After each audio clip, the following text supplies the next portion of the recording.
I didn't feel much towards you when we met on stage in Yunnan. I just thought you were funny. But now that I've gotten to know you better, I don't know. I just feel differently. I looked away, avoiding his face, and tried to change the subject. I'm taking the evening train back to Tianjin tonight, but I'm going to check out the pub district at Beijing Hohai beforehand. Why do you have to check it out on a night when I can't go with you? I promised my 9-year-old daughter that Daddy would come home early tonight and help her with her homework. And now I have to go home and wonder if you're out picking up boys. This was interesting news. So he's married and has a daughter. I didn't know that before.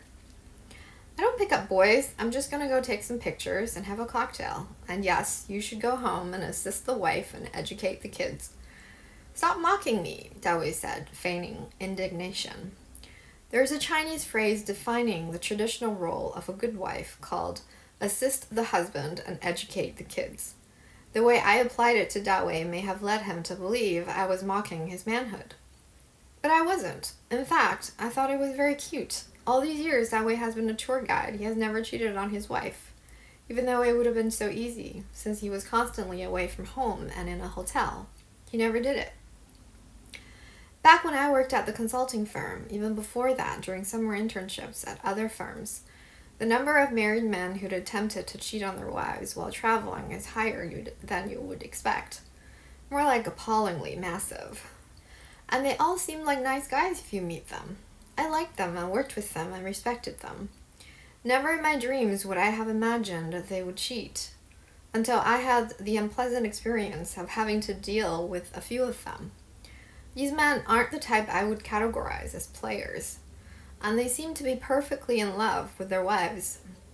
Yet they would lean far beyond the comfortable social distance, close enough to kiss, and then insist on accompanying you all the way up to your hotel room when it's completely unnecessary. Having seen that kind of behavior from guys of different races, cultural backgrounds, and economic standings, really put me in a rather skeptical position about marriage. Even the seemingly safe guys aren't safe. What are you to do? Still, I naively believed that perhaps Chinese men would be more loyal. Chinese men tend to be more family-oriented. It's rooted in the culture. So I'd assumed they would be less likely to cheat, because they valued their families way too much to risk ruining it in any way.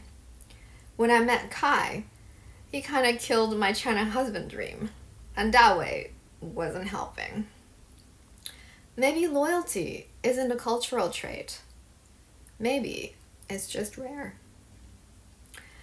I share more writing like this in my newsletter. It's linked in my bio.